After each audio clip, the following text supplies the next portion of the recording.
Boa noite, irmãos e irmãs, boa noite. Graça e a paz do Senhor. Nós vamos, nesses 3 domingos, ministrar sobre os encontros de Jesus com as pessoas. Algo transformador que acontece quando as pessoas se encontram com Jesus. A vida delas é completamente transformada. Nós não podemos continuar os mesmos. E esse é um trabalho e uma ação do Espírito Santo. Não é uma atividade que eu devo me preocupar como se eu pudesse fazer isso na vida das pessoas. Mas o que nós podemos fazer é orar para que o Espírito Santo faça essa obra na vida desses irmãos e irmãs, dessas pessoas queridas que nós amamos, mas que Deus ama muito mais do que nós. Ele tem o maior interesse em alcançar essas pessoas. E hoje eu gostaria de trazer para vocês um encontro muito especial de Jesus com algumas pessoas. Vamos olhar para o Evangelho de João, capítulo 8.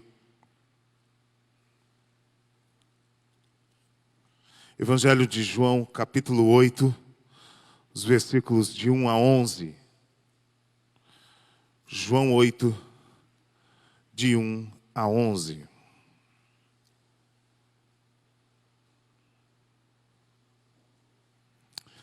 Evangelho de João, capítulo 8, os versículos de 1 a 8. Esteja atento aos detalhes desse texto, às posturas físicas das pessoas nesse texto, ao que Deus está ministrando ao meu coração, ao seu coração. Você que nos assiste pela internet, nós queremos desejar você também uma palavra abençoada para o seu coração, para a sua vida. Nos diz assim as Escrituras Sagradas. Jesus, porém, foi ao Monte das Oliveiras. Ao amanhecer, ele apareceu novamente no templo, onde todo o povo se reuniu ao seu redor. E ele se assentou para ensiná-los. Os mestres da lei e os fariseus trouxeram-lhe uma mulher surpreendida em adultério. Fizeram-na ficar em pé diante de todos. E disseram a Jesus: Mestre, esta mulher foi surpreendida em ato de adultério. Na lei de Moisés, nos ordena apedrejar tais mulheres. E o Senhor, o que diz? Eles estavam usando essa pergunta como armadilha, a fim de terem uma base para acusá-lo. Mas Jesus inclinou-se e começou a escrever no chão com o dedo. Visto que continuavam a interrogá-lo, ele se levantou e lhes disse: Se algum de vocês estiver sem pecado, seja o primeiro a atirar a pedra nela. Inclinou-se novamente e continuou escrevendo no chão. Os que ouviram foram saindo, um de cada vez, começando pelos mais velhos. Jesus ficou só, com a mulher em pé diante dele. Então Jesus pôs-se em pé diante dele.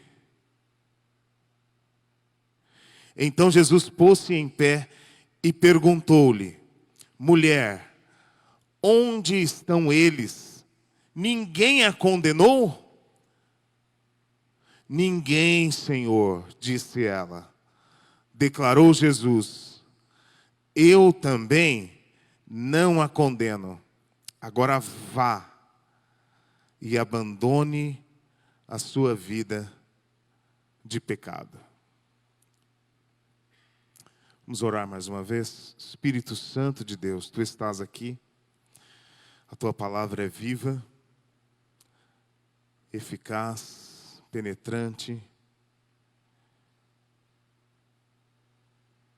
e fala conosco. Por isso pedimos ouvidos bem atentos, corações abertos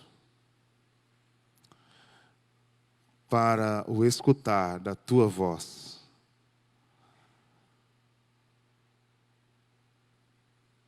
Nós oramos em nome de Jesus. Amém.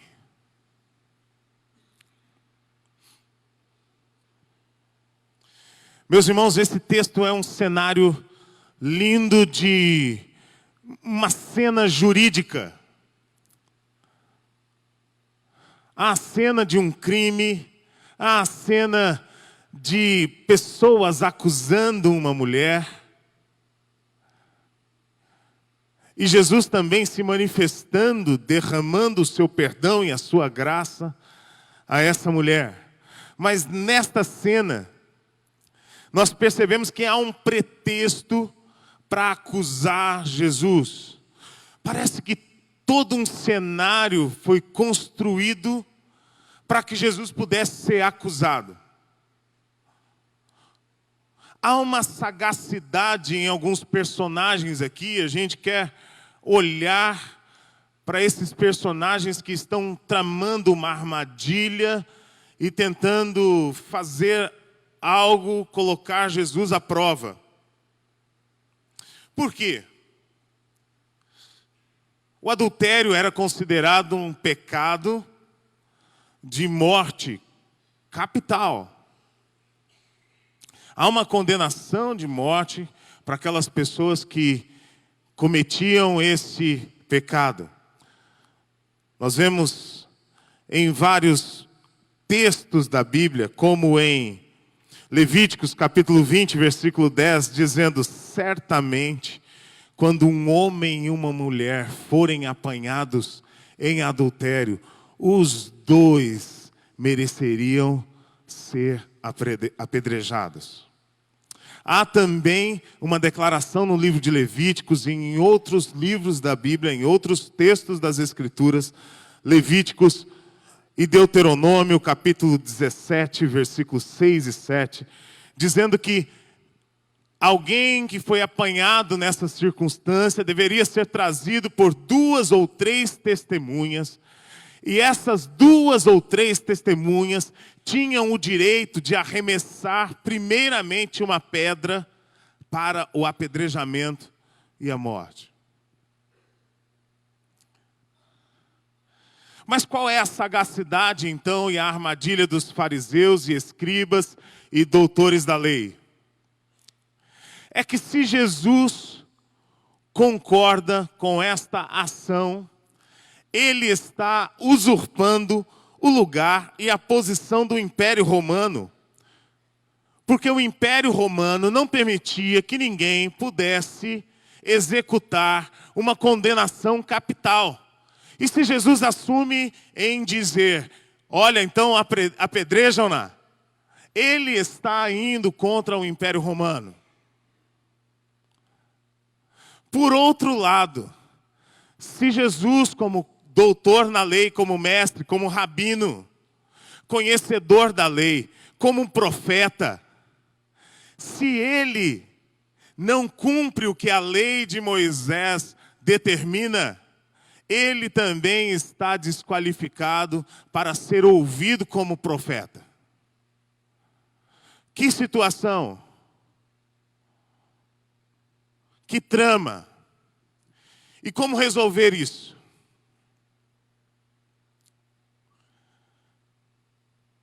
O que Jesus faz? E as ações de Jesus em relação a essa cena vão nos revelar algumas verdades do encontro com Jesus, de algo que pode ser transformador na vida daquela mulher, na vida daqueles homens que a acusaram, e na minha vida e na sua vida.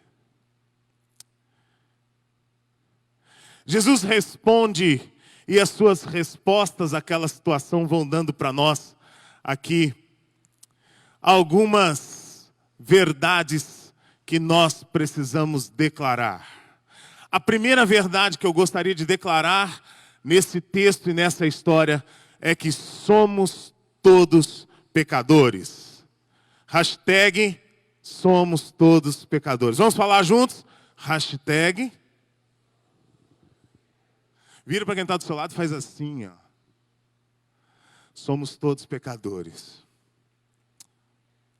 Meus irmãos, quando Jesus olha para aquela cena e ele diz: se alguém aqui não tem pecado, se algum de vocês estiver sem pecado, seja o primeiro a atirar a pedra. O que ele está fazendo? Ele está nivelando a humanidade por baixo. Ele está considerando que todas as pessoas, até mesmo os acusadores daquela mulher, e todos nós que estamos lendo esse texto agora, depois de tantos anos, somos nivelados por baixo. Somos nivelados na condição de pecadores.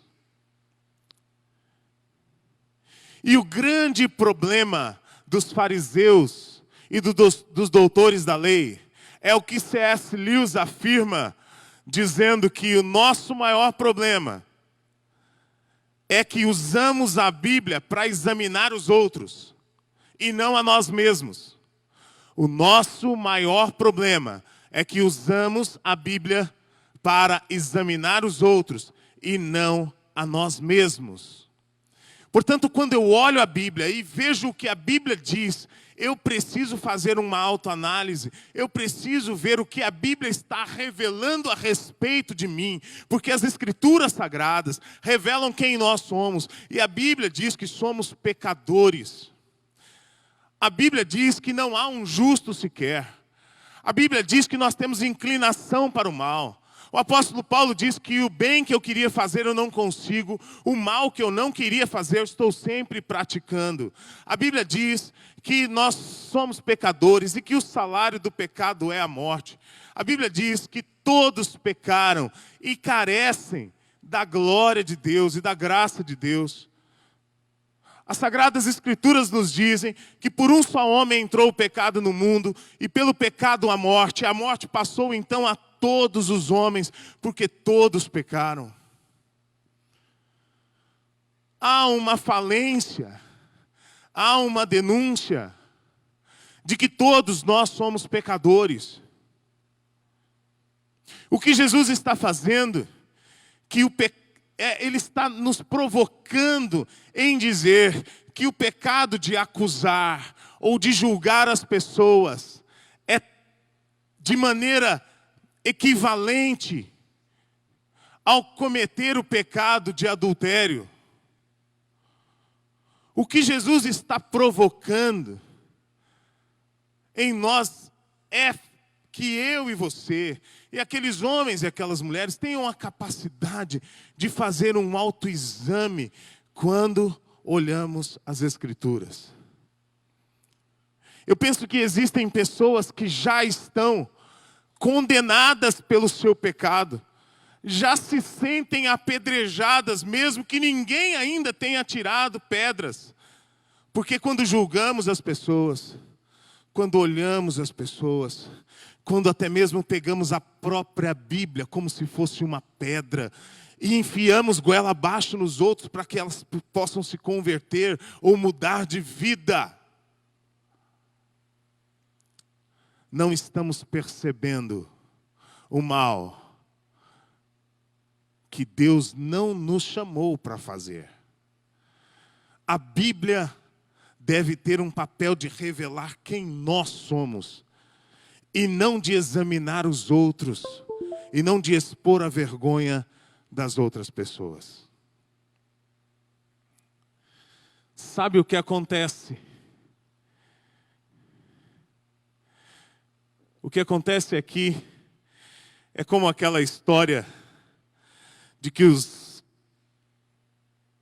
centenas de funcionários chegaram na empresa na segunda-feira com um cartaz que dizia assim: ontem faleceu a pessoa que causava problemas aqui na empresa. Ontem faleceu a pessoa que estragava o seu crescimento aqui na empresa.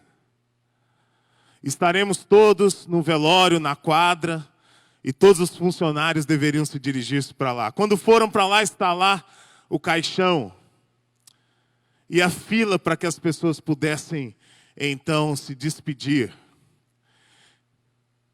E diante desse cenário, todos ficaram se perguntando: será que faleceu fulano? Será que faleceu aquele desafeto? Quem sabe talvez algumas pessoas: nossa, mas não fiquei nem sabendo que aquele cara morreu. E quando as pessoas de uma a uma iam se dirigindo ao caixão, elas viam naquela abertura um espelho que refletia a sua própria imagem. E elas, constrangidas, saíam de uma a uma. Porque quem estraga a sua vida na sua empresa, no seu casamento, na igreja onde você vive, é você mesmo. A maneira como você lida com as dificuldades, a maneira como você não se quebra, a maneira como você não reverte aquela situação e aquele problema, tem a ver com você, não tem a ver com o outro. E é tão interessante que o texto que nós estamos lendo faz com que, de um a um, dos mais velhos ao mais novo, aquelas pessoas vão saindo daquela cena onde aquela mulher foi exposta, onde aquela mulher foi trazida. Isso diz algo muito forte para mim e para você. O que Jesus está fazendo é colocando diante de mim e de você um grande espelho. A Bíblia precisa revelar a nossa podridão, o nosso pecado e a chance que eu e você temos de nos arrepender e de nos curar e de sermos transformados. Algumas interpretações desse texto diz que Jesus se inclinava ao chão. Você lembra disso? E ele se inclina, ele se agacha e ele começa a escrever no chão. Durante a vida toda, o que nós ouvimos de interpretação sobre isso? O que Jesus escrevia no chão? Alguém sabe aqui? Uma receita de bolo, um cordeiro bem assado? O que ele escrevia no chão? Hã? Alguém fala, gente. O que? Os nossos pecados? Vocês já ouviram isso? Quem já ouviu isso? Que Jesus escrevia os pecados das pessoas no chão. Há uma outra interpretação que diz que Jesus escrevia os nomes daqueles fariseus e daqueles doutores da lei. Imaginem só. Eu acho isso de uma criatividade fantástica. Eu acho isso lindo. Já pensou Jesus ali escrevendo um pecado que você comete? E aquilo vai sendo revelado para você? Gente, eu acho isso criativo, mas não é verdade, tá bom? Não está na Bíblia. Isso é especulação. Ninguém sabe o que estava escrito lá. Desculpa te decepcionar. Lá em Jeremias, capítulo 17, versículo 13. Abra sua Bíblia lá, em Jeremias. Vamos dar uma olhada só o que ele diz a respeito de escrever no chão.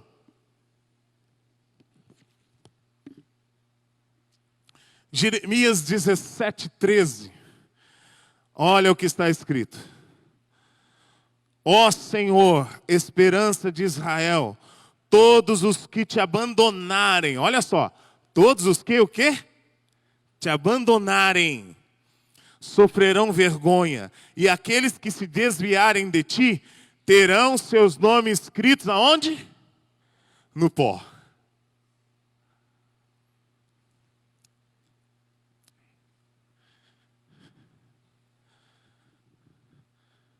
Sabe qual é o problema dessa interpretação que às vezes nós damos? De que Jesus estava escrevendo o nome dos fariseus, ou os pecados deles. É que eu e você precisamos olhar para o que está escrito no chão e ver o nosso pecado. Você teria que ver o seu nome escrito e não das outras pessoas. Imagine só Jesus escrevendo ao chão o meu nome, William. Imagine Jesus escrevendo o meu pecado.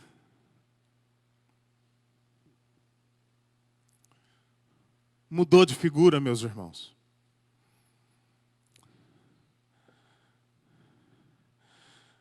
A acusação que Jesus está trazendo agora é dada pelo Espírito Santo. Alguns de nós aqui vão conseguir esconder pecados de muitas pessoas. Talvez nunca serão revelados, mas nós nunca conseguiremos esconder os pecados de nós mesmos, da nossa própria consciência. Você nunca conseguirá esconder o pecado do Senhor Jesus, porque Ele sabe de todas as coisas. Ele nos conhece. Antes que a palavra saia da nossa boca, Ele já sabe. Ele conhece os nossos pensamentos. Então a palavra é desafiadora para mim e para você. Para que o Espírito Santo venha trazendo à tona, e quem sabe agora você vai fechar os seus olhos e imaginar o que Deus está escrevendo no pó da terra a respeito de você. De alguma coisa que você precisa consertar.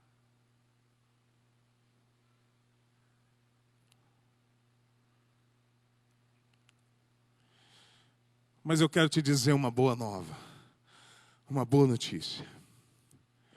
Que assim na Bíblia, uma boa interpretação para aqueles que a Bíblia diz que os seus nomes estarão escritos no livro da vida e ninguém poderá tirar. Assim, uma boa notícia para você, daquele que escreveu com caneta de tinta vermelha, com o seu próprio sangue, dizendo: você está perdoado, o seu nome está escrito no livro da vida. Há uma chance para você, há uma oportunidade para você. Arrependa-se, em mim há vida e vida eterna. Amém, irmãos? Ninguém poderá tirar o nome de quem Jesus escreveu no livro da vida.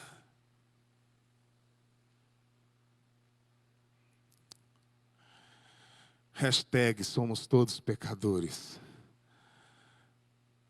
A segunda verdade tem a ver com isso. Hashtag somos todos perdoados em Cristo. Vamos falar juntos? Hashtag somos todos perdoados em Cristo. Diga para quem está do seu lado, hashtag, ó. Somos todos perdoados. Você é perdoada. Você é perdoado em Cristo.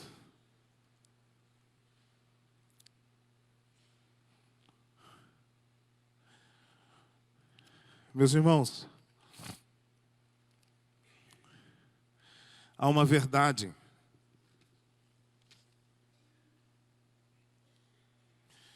que por meio de Jesus, pela sua graça, nós somos salvos, mediante a fé. E isto não vem de vós, é dom de Deus, é presente de Deus. Não por obras, para que ninguém se glorie. Nenhuma condenação há para aqueles que estão em Cristo Jesus. Justificados, pois, mediante a fé, temos paz com Deus. Se confessarmos os nossos pecados, Ele é fiel e justo para nos perdoar os pecados e nos purificar de toda injustiça.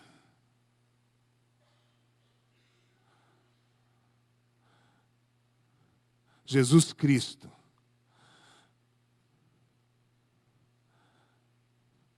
Deus amou ao mundo de tal maneira que deu seu único Filho para que todo que nele crê não morra, mas tenha a vida eterna. somos todos perdoados em Cristo. Quem ficou? Ninguém mais ficou naquela cena. Foram saindo de um a um. Só a mulher. Por que será que ela ficou? Alguém que estava prestes a ser apedrejada deveria sair embora e ir correndo. Não tem mais ninguém aqui, é a hora de eu escapar.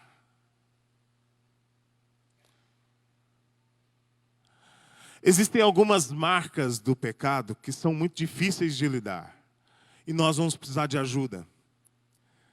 Nós vamos precisar de pessoas que estejam do nosso lado. Aquela mulher está em pé agora. Jesus está inclinado. E ele se levanta e se dirige a ela.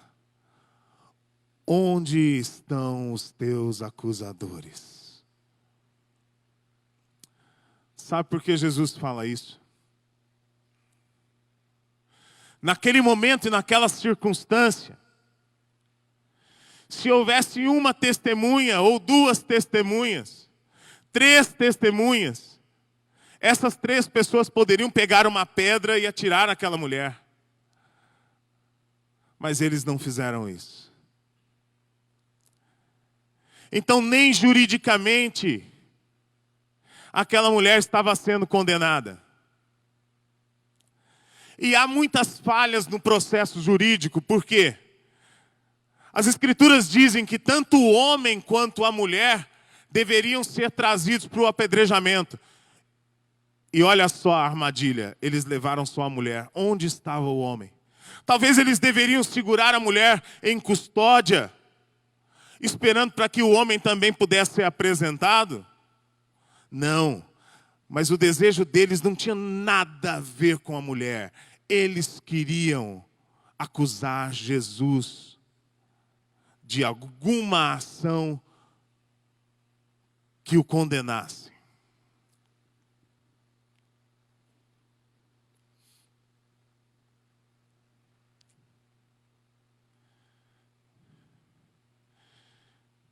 E Jesus faz uma afirmação fantástica para aquela mulher.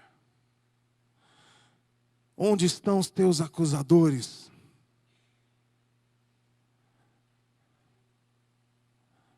E ela responde, não tem ninguém aqui.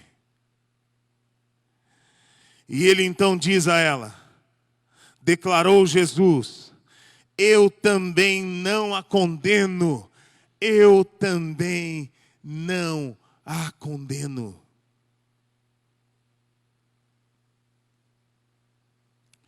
E isso é como uma libertação para a vida daquela mulher. Em nenhum momento se discutiu o fato, se realmente ela teria feito ou não, se ela mereceria ou não. Aqui, Jesus está dizendo para mim e para você, de que por mais que o nosso pecado tenha ofendido a Deus, tenha desagradado o Senhor, o próprio pecado já é uma consequência daquele que o pratica, já é uma condenação. E o que as pessoas, o que eu preciso ouvir, o que você precisa ouvir, é que há oportunidade de redenção em Cristo Jesus. De que há oportunidade de uma nova chance em Cristo Jesus. De que há arrependimento e mudança de vida para aqueles que estão em Cristo Jesus. Por isso Jesus pode declarar àquela mulher, eu também não a condeno. Vá e abandone a sua vida de pecado, não peques mais. É tão interessante que essa declaração de Jesus, ela dá uma liberdade, mas ao mesmo tempo ela traz uma responsabilidade. Vá, seja livre, viva, aproveita, é a sua chance. Tem algo novo para você. Mas não viva mais daquele jeito. Tem um outro proceder, tem uma outra maneira de viver.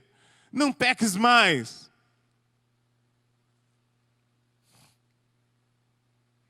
Abandone aquela vida. Liberdade e responsabilidade andando juntas. Um grande desafio para a minha vida e para a sua vida. Em Cristo há perdão para aqueles que se arrependem, aqueles que se colocam na condição de que precisam da graça de Deus para lidar com os pecados, com a tristeza que nós provocamos a Deus, e que se não for pela graça de Deus, eu e você estamos perdidos e condenados. Mas a primeira carta de João nos lembra uma frase maravilhosa, que diz assim: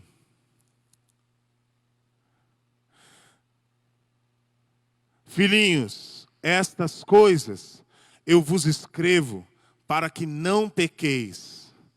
Mas se todavia alguém pecar, se acontecer de alguém pecar, temos um advogado junto ao Pai, Jesus Cristo, o justo. Ele é a propiciação pelos nossos pecados. E não somente pelos nossos próprios pecados, mas pelos pecados do mundo inteiro.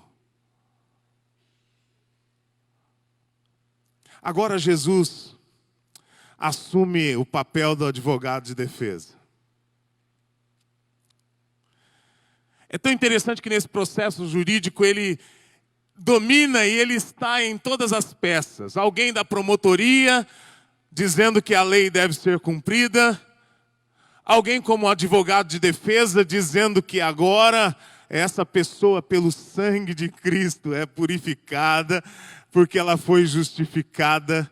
E ele também, na posição de um juiz, faz uma declaração de absolvição e de nova vida, dizendo: vá, você é livre, não peques mais.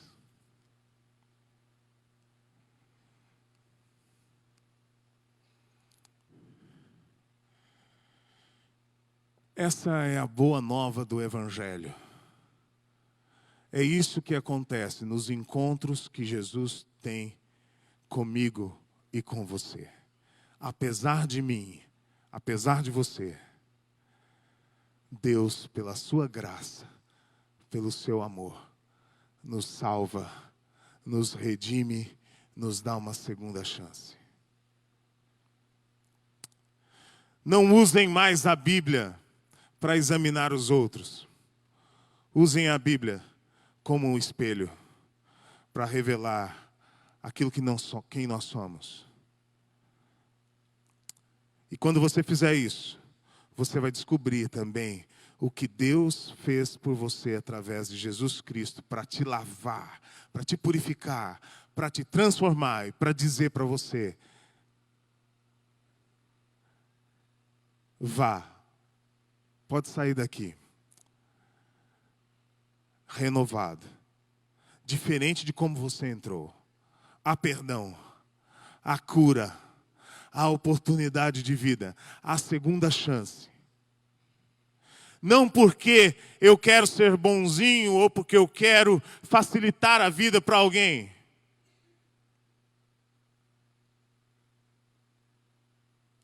Talvez eu e você tivéssemos uma grande lista de nomes que Jesus deveria escrever lá.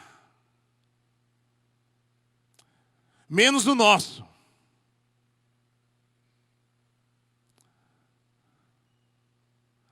Talvez eu e você queremos colocar culpa nas pessoas, achando que talvez elas sejam o maior problema que nós enfrentamos. E esquecemos de olhar para nós mesmos.